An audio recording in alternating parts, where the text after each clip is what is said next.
Hello, everyone. I'm Lisa Simonian with the Neocon team, and I want to thank you for joining us for the first program in our Neocon series, A Return to Togetherness, which explores what's next for the workplace. We're thrilled to have Gemma Roberti of WGSN lead this session about the office as ecosystem. First, just a few housekeeping items. Today's session qualifies for accreditation, and certificates will be emailed within 3 business days to everyone who stays on for the full session. More details about accreditation can be found on the Neocon website under programming. Also, the final 15 minutes of this session will be questions and answers with Gemma. So please feel free to submit any questions that you have via the Q&A tab. So a bit about Gemma.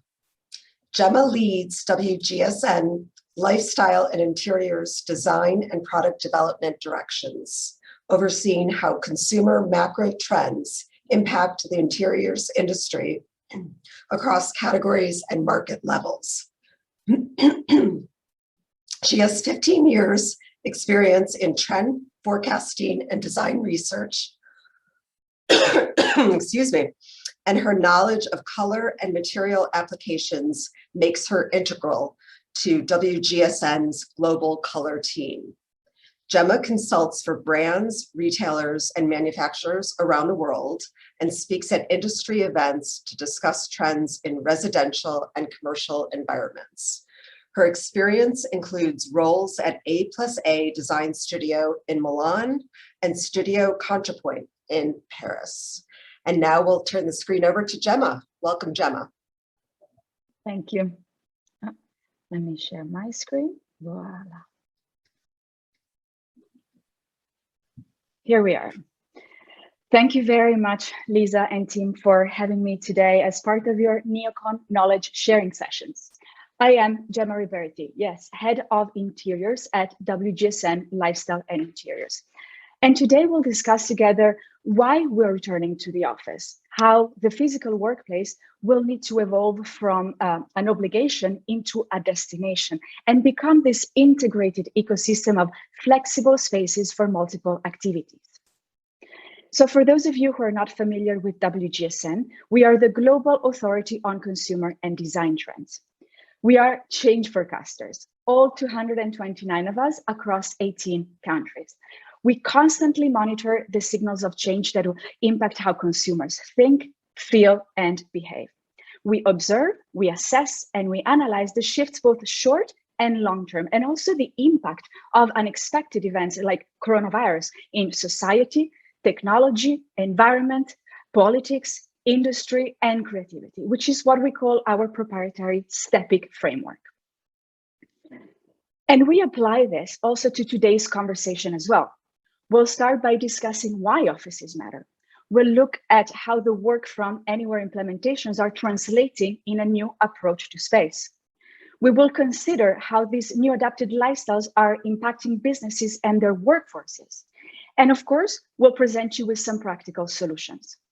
Because this new distributed work approach will have direct consequences on the design of new workspaces, whether it's for the company office, the satellite shared one, or the home office.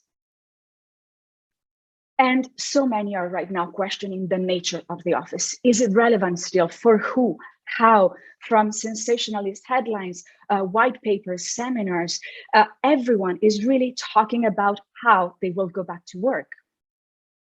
And it's difficult right now to really develop precise answers. The situation is still very much ever changing. But one key element that is emerging is keeping into consideration the comfort of employees.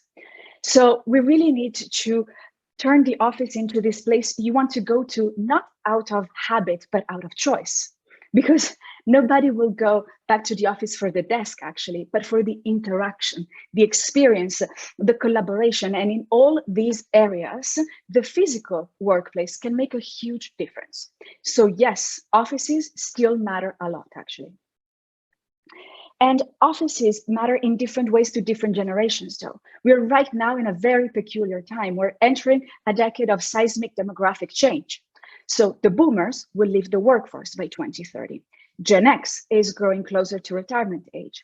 So for this decade, millennials and Gen Z will be the dominant generations. Millennials actually will have the larger share of the workforce, representing 40% of it.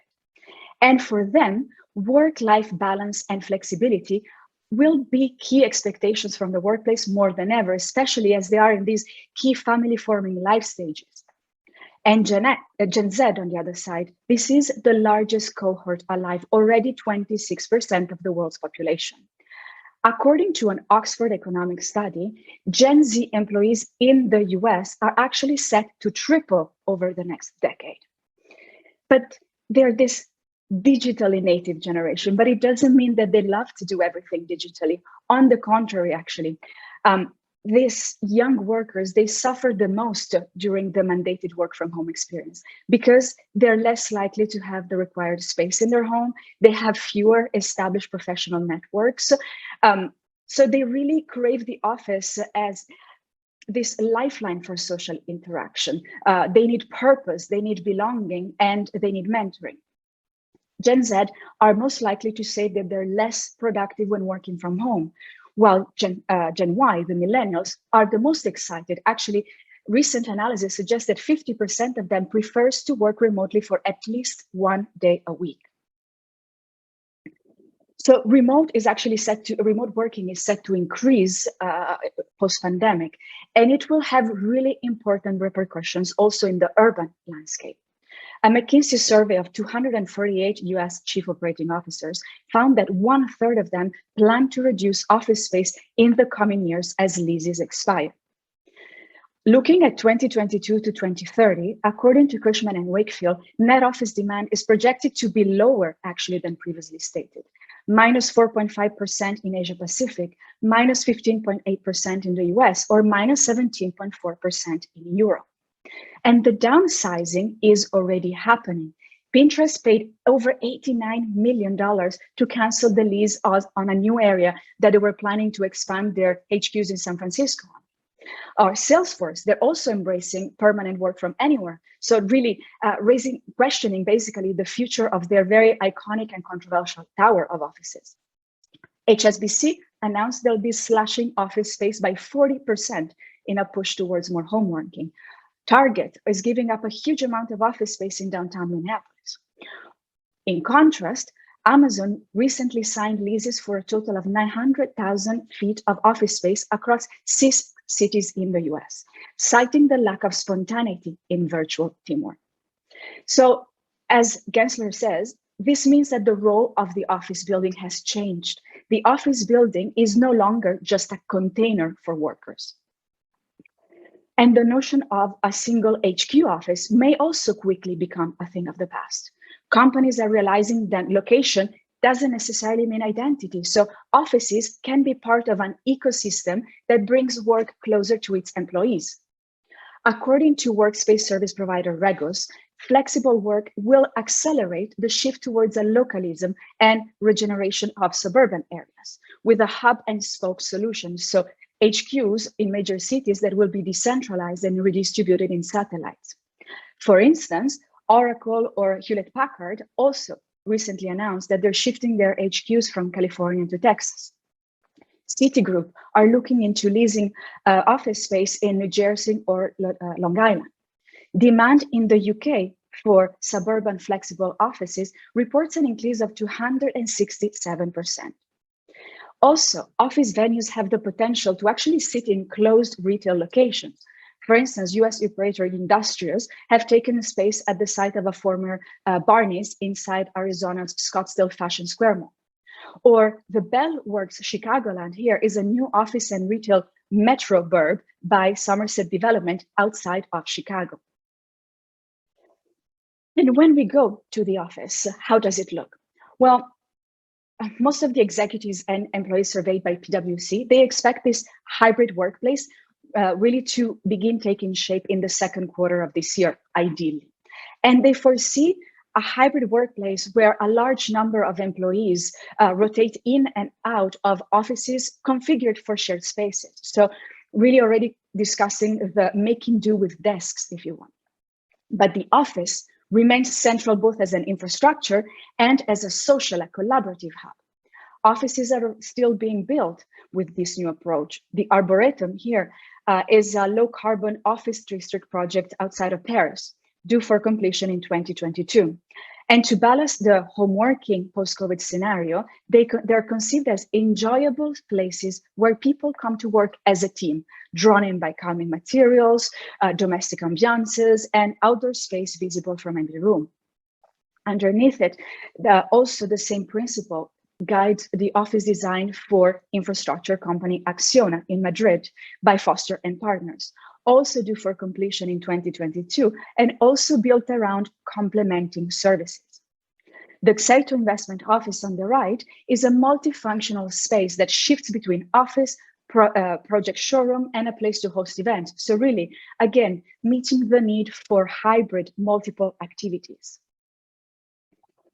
And the new workplace will be dedicated to interaction because technology has helped boost productivity, but creativity, actually, innovation and critical analysis still depend on critical interaction.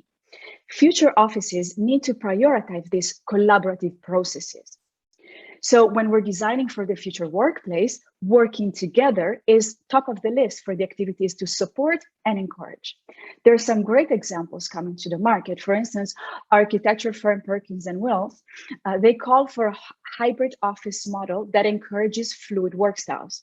It's a pop-up meeting space with small rooms, demountable walls, and soft curtains. On the top left, Pergola is this activity-based, freestanding, easy assembly microarchitecture developed by Hayworth with Patricia Archiola. And it provides a series of bundle room solutions to suit different work styles. Below it, the grid system for Established & Sons is now exploring new variations to really suit a more multifunctional work environment. And Steelcase's new designs are the result of a research in 10 countries across over 32,000 people to really hone in on what are the macro shifts that will impact the overall work experience. Vitram announced that in June, they'll launch what they called the Club Office, really delving into that question of whether the office of tomorrow will even be called an office. So it's about combining public, semi-public, and private areas, drawing the people into the office, providing them a flexible and collaborative platform that complements the home office. It's really about turning the office from a place of productivity into a place of belonging and social identification. Just like a members club, just a lot more inclusive. And to use the words of Tim Royce from Vitram, the office will survive because it is the workplace. It's where work becomes tangible within a company. Nonetheless, it is shifting from identifying a physical place to defining more of an activity. It's also taking on a new purpose, one that connects directly with the workforce, that is human-centric in how it considers both the business priorities and the workforce sentiment to inform decisions. And encouraging getting together while feeling safe will be a key driver behind spatial redesign, together with a focus on versatility, multiplicity, really enabling spaces to become hybrids to flex between functions. And if 2020 was the year of work from home, it really seems that 2021 will be the year of work from anywhere. As we just said, work now must be considered an activity more than a place. So this is really changing the game for everyone. And as a hybrid workplace emerges in this post-pandemic environment and organizations roll out a distributed work strategy with both physical and remote locations, co-working will play a vital role in the transition. Co-working spaces, although they suffered a huge decline in footfall during the pandemic, they are actually expected to recover and keep growing towards 2023 by 11% annually. So there's a lot of opportunity here. Co-working can really address two big markets, serving small teams that benefit from flexible locations and smaller spaces, and working with large corporations that are testing the waters for shorter leases and on-demand options. Because after all, remote workers have to work from somewhere. It doesn't have to be the home. So for instance, companies that go full remote are starting to include co-working desk memberships for the employees that need it as a new benefit. And co-working places also are key to provide a sense of community that will support the companies and the brands to reconnect with their locality and their social networks to support their recovery. The CEO of Industrials, one of the leading co-working providers, actually believes that 10 to 15 years from now, the dominant mode for a company to solve their workplace needs will be to buy space as a service. And the pandemic really fast-tracked the rise for on-demand workspaces towards a future where the function of places like restaurants, hotels is much more fluid, what is being called workspitality. For instance, in fact, Industrials expanded its co-working membership platform to converted hotel rooms during the pandemic. The Wythe in Brooklyn, Austin, San Francisco, and they claim that they actually saw month-over-month growth and a lot of guest return rate. So a lot of opportunity here. And permanent spaces are also emerging, like the Hoxton Hotel in London recently launched their working from Southwark space within the hotel. In the absence of their traditional clientele, restaurants and cafes are also repurposing their space as rentable office and exploring partnerships with service providers. Soho House has launched Soho Works. Starbucks in July, actually last year, they partnered with ThinkLab and they unveiled a new Tokyo store designed for remote workers with a whole floor that is effectively a business center with solo working areas on demand. Could hotel, room, and office soon be one space is also the title of a great recent article from Frame magazine, really questioning these dynamics. And these are a few examples for more hotel brands that are creatively pivoting to cater to this new audience of workers. The Marriott is going with the new Work From Anywhere program. Rove Hotels are partnering with co-working providers. In October, the Hilton chain launched Workspaces by Hilton across North America and the UK. Or Citizen M launched a corporate subscription plan for traveling remote employees. On the right here, Flown is a new online platform that provides deep workspaces for knowledge workers within inspiring properties. And it's definitely very niche, but for a platform to be launched, still it means that the demand must be there. And along the same lines, also co-living is looking at remote working as a new opportunity.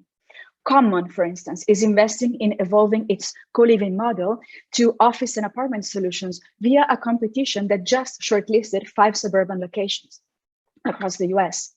At the end of last year, Atlanta-based Shock Holdings was launched with the aim of transforming distressed real estate across Atlanta into home office space. Shock stands for Shared Home Office Cluster. Because the pandemic really accelerated the shift of people focusing on their home office spaces. So they believe that this will prompt travelers to choose more home office style shared accommodations over conventional hotels.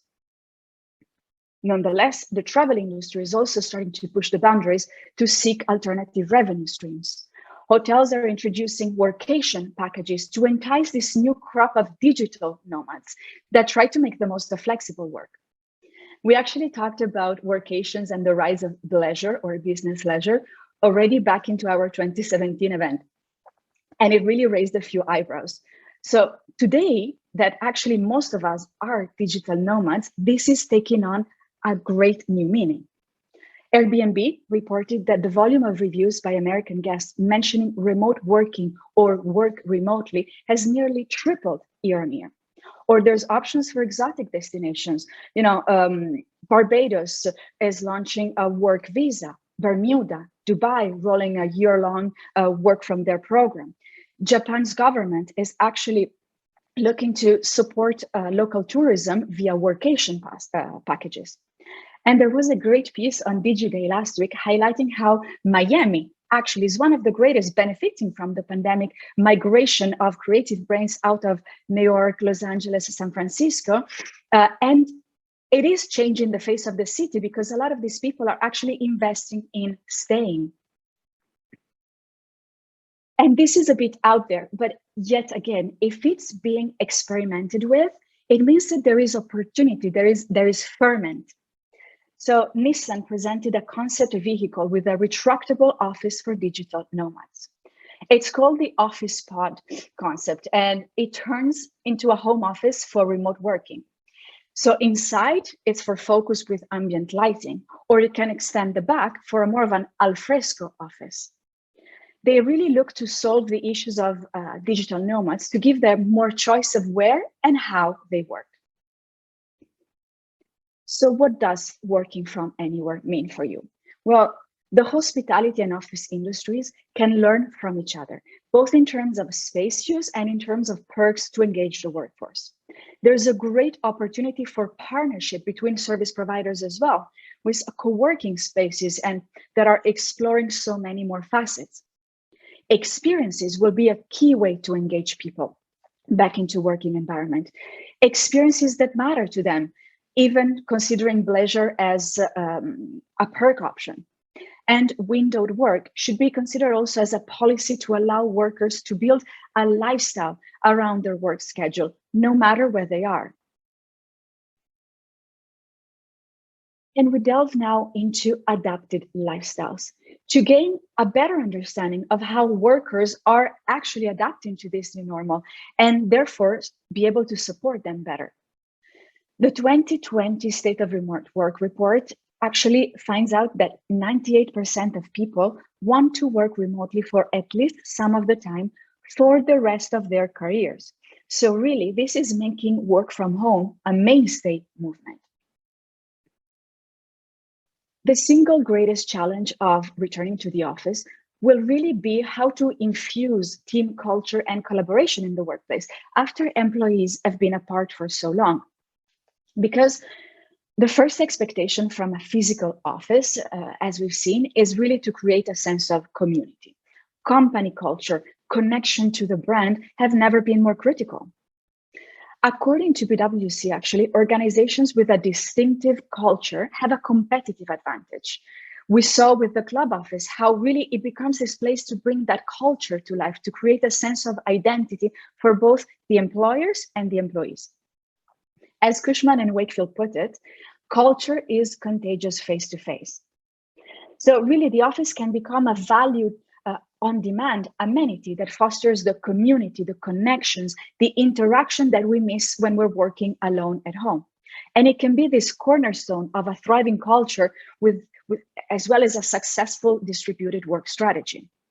And this is particularly hard, indeed, when people are not physically together. So it becomes a key driver to design around when we're designing the next workplace that they will come back to. And how do you foster this sense of belonging? By designing workplaces where people want to be, because now they finally have some choice. And as some put, they kind of took a graduate level course in collaboration in the past year. So when they come back, employees want diverse options in the office. We've been calling out for co-designing in our Design Futures reports, because the future of design is collaboration in order to effect lasting and positive change. So by designing with people at the center, we can also add value to real estate, because in a post-pandemic landscape, people will prioritize the use of real estate based also on its human experience value. The example with Playmobil that you see here, actually at engineering firm Stantec, they tested the common language of Playmobil to improve the communication between the architects and the people they were designing the spaces for, so the doctors. So really aiming at putting the process of shaping the space into the hands of those that'll be using it. I know it sounds banal, but actually it's one of the biggest disappointments in workers, being served a space that doesn't respond to the way they work, doesn't meet their actual needs. And we talked about missing other people, those serendipitous, spontaneous chance encounters, because home working really means that serendipity is supplanted by scheduling, by Zoom. So there's a lot of opportunity actually to engineer serendipity, redefining that water cooler conversation by trying to bring online, to go to virtually to spark new ideas and innovation. Many of the major messaging platforms, such as Slack or Microsoft Teams, they now have bots like the donut that you see in the video that randomly pair people up to have a virtual coffee. Or on the bottom right, Sarah Hosley proposes spatial design that helps create an oasis for encounters. And there's upsides to digital serendipity too. If we go digital, it means that there will be more democratic, more equal access opportunities, and a lot more inclusive, judgment-free attitudes as well. And as we move towards a hybrid future of work, employee well-being is also taking on a new meaning, because every day more reports come out underlining how people have been impacted by the pandemic: stress, loneliness, Zoom fatigue, burnout, and grief, first and foremost. Microsoft latest 2021 Work Trend Index highlights 37% of the global workforce says their companies are asking too much of them at a time like this. And also, now that we're talking about redesigning spaces, architecture and the interiors that we design have a lasting impact on the way people experience life. So our responsibility extends beyond the walls of the buildings. We have the beauty to carefully design spaces and products at all scales that must have a positive impact on individuals' mental health. Numbers are here to support the need to put mental well-being front of mind. Already pre-COVID, the #1 most expensive issue facing all companies globally was depression. And now, actually, just in the US, the risk of depression is 71% higher than before COVID, and the risk of PTSD, 33% higher. For instance, Facebook is compensating staff for PTSD. The State of Remote Work 2021 report by Buffer highlights that 27% of remote workers actually find not being able to unplug as their biggest struggle with remote work, followed by these difficulties with collaboration and loneliness. And loneliness was actually top of the list in 2020. Some actions are already being taken. Wellness zones that get integrated into the workplace to help workers reset and recharge. You know, it can be a mindful lounge filled with neurosonic soundscapes, focusing on the emotional qualities of designing a space where when people move through a building. The office building in Shanghai here by Beehive Architects includes a meditation salon and a psychological consulting room beyond the cafe and lounge area. And also Google unveiled their immersive space series designed with the Office of Things, the American design practice. Their meditation chambers, they actually were designed pre-pandemic, but now like having a place where we can acknowledge and restore the mental health of workers could not come at a more relevant time. It doesn't mean that everyone now needs an immersive meditation room. You know, it can be quiet areas to escape to, cozy reading notes, soundproof booth, or empathetic workplace initiatives also going online with virtual support groups, virtual video sessions with trained professionals. So it's about finding what is relevant to actually your workforce. So overall, what we need is a more humane workplace. Strong work collaboration requires strong human connections. And the 2021 transition to the next normal is a great opportunity to actually strengthen your commitment to more than just the employee's physical safety. Drawing from the most recent redesigns in healthcare as well, actually these complex spaces, offices, hotels, healthcare, they can all benefit from a softer approach, one that always prioritizes humanity in the face of any adversity. It's about really cultivating acceptance, support, understanding, and gratitude. So on the right here, this is one of the business development directors that she really tries to bring up a smile upon all her digital meetings with clients by sticking a motivational or funny post-it underneath her mug. Because sometimes it's really also the small gestures that can make the difference. So summing up, what resonates with consumers' adapted lifestyles? Culture, community, identity, and collaboration are at the core of the new work experience, and space needs to mirror that. Design with and not for your workforce, because no one is better placed than them to know what works and what doesn't. Demonstrate actual care for their mental well-being, Be honest, understanding, inclusive, offer flexibility and supportive tools. Really, this will build a lasting connection with employees. And help them feel more creative by engineering spontaneous, serendipitous encounters in the digital world as we wait for those to spark again in real life. Overall, the organizations that use this moment to create a better experience for their people will be the ones that emerge from this moment ready to win. And last but not least, we'll discuss the practical solutions to all these behaviors, expectations, and emotions that we have highlighted so far. How do the spaces that we're actually designing or refurbishing look like? Well, no matter the organization, employees worldwide, they really expect change as they start to return to the office. And to meet such expectations, offices will need to do more with less or different spaces. We've been actually calling out the return of the room in residential interiors as well, because overall people crave their own space for safety, privacy, focus, and they also want the flexibility to make it so. Studio Eisingler, they created an adaptable workplace in Berlin for accessories brand Loki, and it features colored curtains, folding screens, work capsules. So the workspace is designed as a series of distinct but flexible zones that can support creativity and collaboration, but also create a safe and supportive environment for the staff during the pandemic. And flooring is a key, really can play a key role in guiding and supporting personnel in the fruition of these new spaces. There are so many examples that are actually coming to the market right now, from graphics and patterns that help communicate directions to amazing innovations in fiber, varnishes, coatings, treatments, enhance and active surfaces, both hard and soft, really able to meet people's concern with safety and hygiene, but also conveying a calming, a reassuring feel to the eye and the ear with warm hues, soft textures, and sound absorbing qualities.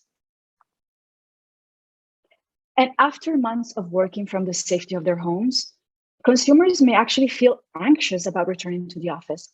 So when they do, they will find comfort and reassurance in homely interiors. As designers Helen Jungerius states when discussing materials and spaces, even more humanness needs to be injected into environments. So we need to favor welcoming, tactile, comforting materials. It's something that we've been calling out also, tracking the growth of the domestication of the workplace. Well, now that the physical workplace becomes less about work and more about connection and collaboration, bringing the comfort of the home will be paramount. And there was a great conversation actually between architecture studio TP Bennett and the head of workplace design and build at Spotify, Sonia Simmons. She says, we will be shuffling our offices around now based on what we've learned from home. I guess what we've learned is this coziness, and we want to keep that. I think that we really have to kind of get that comfort level in. And the offices of the future will have to consider all 5 senses in an equal way. This is also confirming this rise of resimmersial design. It's proving to be a key sector to invest in, accelerated by this drastic shift towards home working. Many office furniture players are shifting their focus to the residential market by launching ranges, partnerships, dedicated brands to really bring contract-grade furniture to the home and home styles to the office. For instance, Only Good Things is a Grand Rapids chair company new online brand launched during the pandemic with a focus on the residential market to answer this need. Or it can mean launching a classic office piece in colors that resonate with the home environment, like Flock did. The Noaa desk by Benchmark here, it ticks the need for an ergonomic sit-stand desk, but it has the warmth of wood, it fits into small spaces, and it conceals very softly all the electrical elements. And another really interesting item that really meets the needs for working from anywhere is actually the laptop table, coming up as the unexpected hero for its versatility, portability. It can be both aesthetic and functional at home and in a lounge. And something really important here, actually, residential furniture sales are mainly happening online, contrarily to what happens with contract. So it can be really interesting to appeal to online end shoppers by investing in direct-to-consumer partners to help improve response speed, for instance. Marketing the ranges with comms that display them with homely settings, and bringing softness online overall. So making the virtual spaces, the e-commerce platforms, as cozy as the physical ones. This really will bring people to engage. Also in line with the resimercial overarching direction, furniture is prioritizing a homely approach. We're seeing contract furniture manufacturers responding to this shift by offering upholstered, softly colored options to complement their core ranges, which helps them reach the residential market as well. So there's a great opportunity to, for instance, collaborate with textile manufacturers on exclusive ranges, fresh colorways. Guest seats and individual armchairs emerge as key pieces to invest in. So anticipate also a mixed use for both the home and the office. Provide customizable options designed for the long term and add slip washable covers that can help extend the seat's lifespan. Slip covers are becoming a key feature, from the Quiet Chair by Modus, the one by TOOU, or Pedrali. They all have removable upholstery. And movable furnishings and multi-purpose areas are also coming to the fore to transform the office into a socially distanced work and meeting area. So the sturdiness of large lounge sofas is broken into comfy, layered, movable, modular sections that can be rearranged as necessary. This is something that we're calling out within residential interiors as well. The comeback of the L-shaped sofa and really versatile lounging furniture where different activities can be carried out.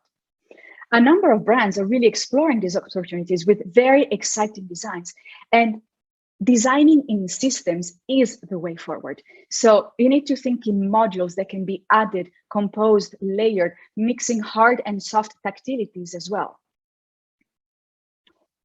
Post-COVID, acoustic design will also be increasingly important in calming the anxieties in public spaces and creating relaxed environments for open areas.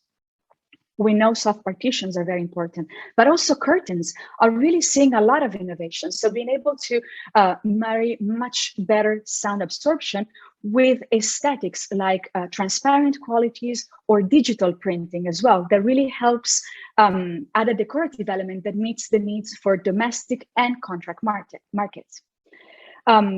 Also, acoustic panels that are composable, movable, ideally customizable, and can also double as a wall installation are coming to the fore. Or on the bottom right, Outex shows how color can also be a very important addition. They just launched this beautifully, richly pigmented palette for their acoustic felt. And the boundaries between shared and private spaces will become more distinct, really translating into more focus on the individual workspace. Because yes, we are in the office for collaboration, but individual focused work still remains important. So to make it happen, portable, modular, individual partitions, they're really becoming the new normal, and they're being included in every range that is being launched. They favor softer materials that absorb the sound and also bring warmth. We talked earlier about the return of the room. Well, this is a personal version, if you want. Gensler calls out the rise of officles. So between an office and a cubicle, it's a space with 3 walls that ensures privacy, but also airflow. At home, these are being called clofices or closet offices. So there's some great examples. Panasonic, for instance, here launched this perfectly resimercial screen with pegboard. It's kind of a cloffice system, if you want, that for now is available just in Japan with this warm wood. Steelcase pushes the bar even further with the pod tent.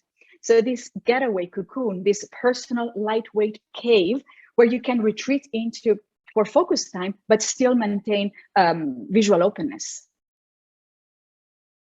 And in an increasingly fluid work landscape, ensuring that everything is organized becomes as essential in the office as it is at home. We called out storage as a key category to invest into for the post-pandemic home. This applies to the workplace as well, because lockers, accessories, containers, they really take on a new meaning for employees at a time when sharing is discouraged and the desk isn't owned anymore. So it's a great opportunity to launch smaller, more colorful ranges of tray sets, cabinets, shelving units. And these can become really more personal with a varied palette or customization options as well. They make them appealing to contract and residential customers alike. The example by On and On, the British brand here, these aluminum units, they can be used as desk complement, or they're styled as bedside tables as well. Or an entire office can also be stored. So on the top right, Finnish brand Adea, they launched this smart work business line proposing linear wooden cabinets that conceal large workspaces. And linking back to all our conversations from earlier, innovative workplace technology is essential to help remote workers communicate and work better, basically. So there's a huge new crop of creative tools that are replicating the office experience in the virtual realm, but also helping people connect and find new ways of working together. Some companies are really going all in with the tech. So Dropbox, for instance, in October announced that they would be a virtual first company. So all its global campuses, they will become spaces for collaboration and community, but not solo working. Or WeTransfer, they actually opened a virtual office back in May, which is a digital version of their Dutch HQs, where employees can, with avatars, roam around, go to meetings, join happy hours. Also, on a more day-to-day scale, this is a great opportunity for tools to be more friendly, more tactile, more warm as well. The Google Meet Series 1 is a video conference kit that is very easy to install, very discreet, and also it's empowered by AI to optimize the experience. The Argo design is an immersive virtual window concept. So the idea of raising the curtain to see the other remote workmates. And also Microsoft is implementing a virtual commute assistant for those that miss the physical. Hardware is being impacted. The printer down there by HP actually looks closer to a piece of furniture rather than equipment. So really ideal to blend within homely settings. Lastly, I will highlight a couple of more out there opportunities, but they're definitely worth considering. Gaming first. In the early months of the pandemic, Amazon saw a 300% increase in the sales of gaming chairs. And it's a market forecasted to grow to 95 million through 2024. So there's a lot of opportunity here. And players in the gaming furniture market, they're already going softer. So Secret Lab, they use softwood fabrics to really tone down the racing car aesthetic of their chairs. IKEA has launched a 30-piece collection of gaming equipment. But if you look at the picture, it looks everything but gaming, actually. It's more like a sleek office chair. Lenovo, bottom right, they launched this week a limited edition gaming chair with this very expressive, colorful, anime-inspired print. And Herman Miller, they released a gamer version of their Embody, Sal, and Aeron office chairs. This is really interesting because it highlights how there is an appetite for a more considered aesthetic, and therefore a more mature audience that has purchasing power. At the very opposite side of the spectrum from gaming, craft. We've been talking for a while about how contract textiles are really drawing for domestic interiors for a while. So actually, now it's time to consider pushing things a bit further. There was a great article recently on Office questioning whether craft can save the workplace. They say that if the workspace, it becomes this creative hub to convene and create community with colleagues, really craft can help uplift and inspire and motivate people. So brands are emerging like Label 180 that offer to upholster work desk in your favorite textile. Or there's a beautiful story actually behind Pat Craft's latest artful and textured carpet tile range. Their product designer, when she had to, work from home, she started to observe the textures and materials of everyday objects around her. So experimenting with rubbing off the textures, and these patterns informed the range. And according to a report released by the British Craft Council, the appeal of craft has skyrocketed, both in terms of market value and in terms of consumer share. Craft comes as number 2 as the activity able to boost happiness and having the highest positive impact on mental well-being. So definitely important to consider. And in that same report, what came number 1 was actually spending 15 or more minutes outside. There's so many stats and researches that prove this. This comes as no news. We've been all talking for very long about the benefits, the proven benefits of biophilia in architecture and design, how in the workplace it helps spark productivity, creativity, wellness. But now it's really taking added relevance after nature helps so many people through the periods of isolation. So outdoor spaces are increasingly becoming part of the workplace environment. And this can be implemented on a range of scales depending on the space. It can be emerging concepts such as a sunshine atrium, a jungle or a banking conservatory with garden pond meeting rooms like Citibank did in Singapore or the Goa HQs in Hangzhou. But also for those that don't have an outdoor area, courtyards and atriums can really help create like letting the outside in. At Orgatech 2 years ago, outdoor brand Ketal launched products that have been adapted to the functionality of the office. Now, bringing the outdoors into the workspace will be crucial in reducing stress and bringing positivity. So the Club Office by Vitra stated they will consider work areas in a garden space as key. Vicarbe just launched this week the Collaborative Outdoor, so adapting some of their iconic pieces for working outside and also launching a dedicated work table. Along the same lines, Steelcase and Blast Station also launch ranges that fit seamlessly inside as well as outside, so really encouraging different work styles. To conclude, we investigated the opportunities and the challenges in designing spaces and products for this new office ecosystem in response to a future of distributed work. Flexibility and adaptability will be paramount in reassuring and drawing the workforce back. We need to stay human-centric. We need to feel the workforce involved, connected, listened to from small to large-scale decisions. You need to give them spaces that foster interaction with wellness-oriented interiors and exteriors, hospitality-inspired amenities, and you need to invest in bringing the comforts of the home to the office, but also vice versa. What's called for is a holistic approach, integrating the needs of people, place, and technology. The office must be reimagined as an ecosystem of locations, experiences, products, activities, where really in real life and digital can join forces.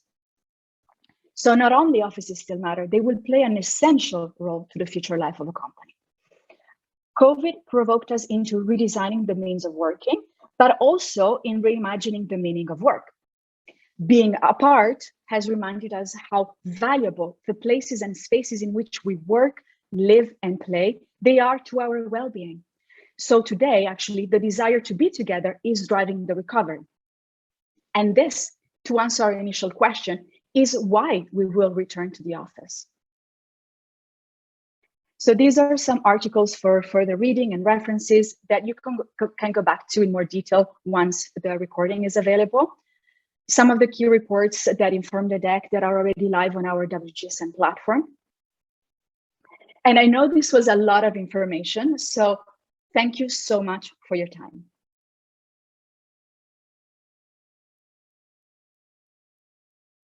And now it's time for questions, I believe.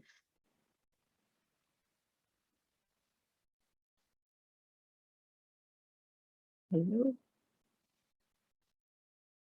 Let me see a lot of what I can see here. Well, how will the concerns for sanitation be addressed when shared desk and work areas are becoming the go-to solution in the work from anywhere area?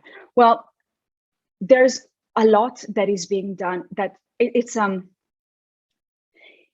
a responsibility for the service provider, first and foremost, to show that a lot of enhanced cleaning and sanitation is taking place. It's a responsibility for the employer as well to communicate this properly to their employees once we're talking about branded or owned offices. So the concern for sanitation will have a very long-term impact. So it is really informing also the way that we're choosing the materials and the finishes for the products that are going into these offices.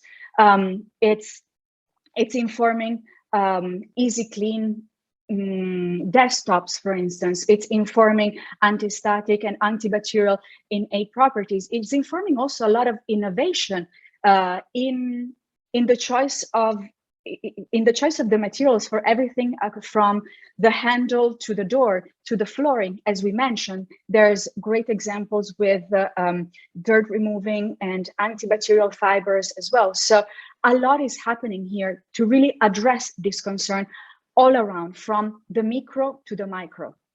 And this will have an impact long term, because if it affects which products, which flooring, which type of surfaces and hardware we fit into the offices, whether they're shared, co-working areas, or they're owned by a certain company, it's there to stay as well. Then going into, what about large wealthy companies can provide meditation lounges for their employees. But what about small companies, 15 to 50 employees, that don't have the kind of funding to create better office spaces? How can they respond to the post-pandemic work environment in meaningful ways? Yes, definitely. The examples that were featured in the presentations are quite showstoppers, if you want, as well, because they're the ones that address this need for the workforce in a very visual, in a very statement way. Nonetheless, on a smaller scale, it's about, for instance, giving access to Headspace, which is an app that supports mental well-being and mindfulness. That could be a really interesting perk for the workforce. Or it's about maybe supporting them with online yoga subscriptions. Partnering, for instance, with a yoga teacher to deliver yoga or meditation for your workforce online once a week. Giving them access, as we mentioned, to a platform, to an external platform, if they need to talk to someone, or to a professional. Of course, everything anonymously. So it's about, I think, investing in services rather than a space in this case. There's a lot that can be done on a smaller price point as well. As I said, it doesn't have to be grandiose meditation rooms and soundscapes.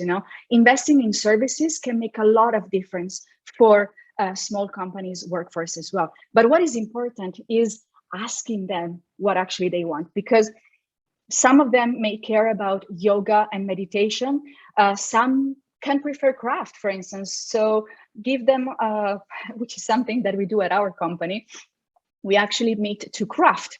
It can be once a week, or it can be once a month, according to the needs of the people. And it involves everyone. It can, from HR to legal to content, whoever is passionate about that and wants to use that as a mental outlet can sign up for that. So really, there's a lot that can be done on a small scale that still will resonate. It's just ask what is needed by your workforce.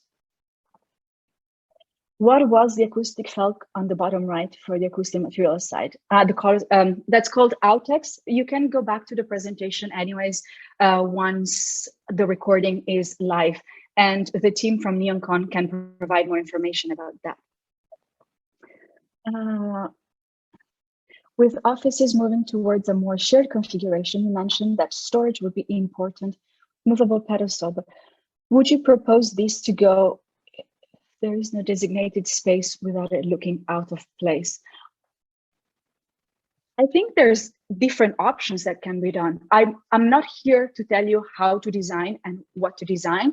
I'm here to provide you the context of the needs of the people you're designing for, to support you in addressing them in the right way, with the right type of product and the right colorways, the right, if you want, setting that in the right lifestyle as well. But I think that's a bit too product specific for me to give you a definite answer.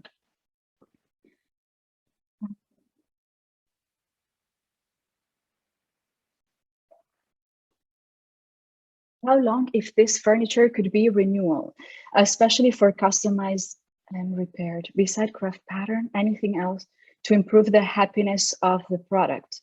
Well, the happiness of the product, that's a beautiful way of putting it. Some companies are offering take-back schemes, which is something that is being explored at a direct-to-consumer scale, and is being explored also from a mass retailer approach as well. So taking back, for instance, a sofa and refurbishing it, putting it back into a good state, reupholstering it, and selling it to a different but complementary audience at a different price point as well. That's another way to extend the life. You could say it improves the happiness of the product. It definitely improves the happiness of the customer as well, because they also feel that they're part of a circle, that what they bought is not just being dismissed. It will have a second or maybe a third life as well.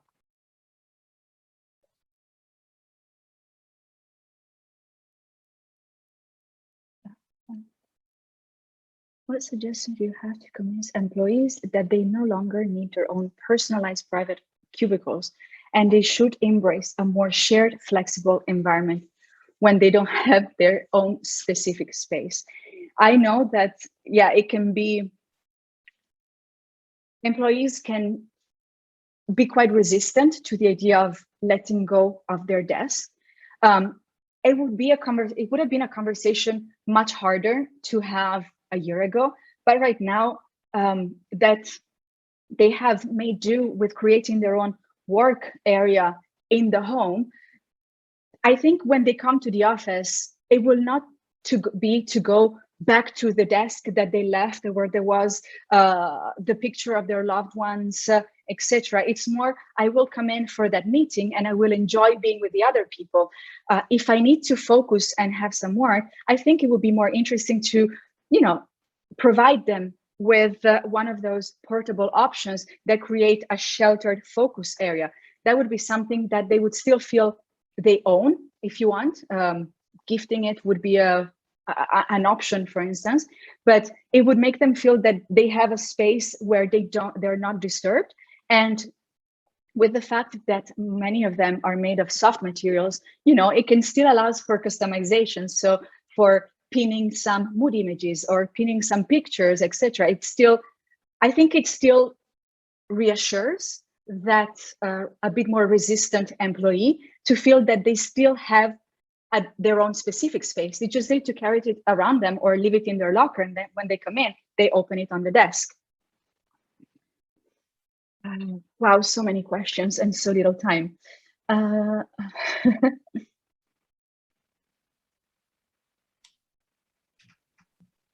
Gemma, this is Yes. Lisa. Yes, we have many questions. Maybe we'll take one more, and then we can share the questions with Gemma after the presentation, and we'll figure out a way to get Gemma's response to the group. Does that sound good? Sounds great. We could probably use yes. an additional hour. Definitely. I know, because we touched upon so many points that there's a lot of opportunity to go in depth for any of them. Oh gosh. Would you say office pods have a role to play in the office as an ecosystem? Yes, definitely. They would need to address concerns for sanitization, of course, because the company or the space provider would need to ensure that after each usage, the space is cleaned properly. So maybe a booking system would need to be integrated with the office pod, but they are still really relevant especially if we talk about an office where it's about collaboration and interaction more, that can bring noise, which was, at the end of the day, one of the biggest issues that people had with open plan. So having pods, having those portable partitions, dividers and screens remains absolutely essential. And to take those client phone calls, or to take part in that seminar, definitely an office pod will still have a key role to play into this ecosystem of the office. I hope that I answered the questions that I managed to to select actually in the proper way. So yes, I'll be happy to receive all of them afterwards from you, Lisa. Gemma, thank you so much for a really exceptional presentation. It was beautifully done. And we thank everyone for joining us today. Yes, the recording will be available on neocon.com within the next couple of days. We will find a way to answer the additional questions and get those answers to you. We do have 4 additional programs running in this Neocon series. They're running this afternoon as well as tomorrow. So we hope you'll join us for those. And again, thank you, everyone. Thank you very much.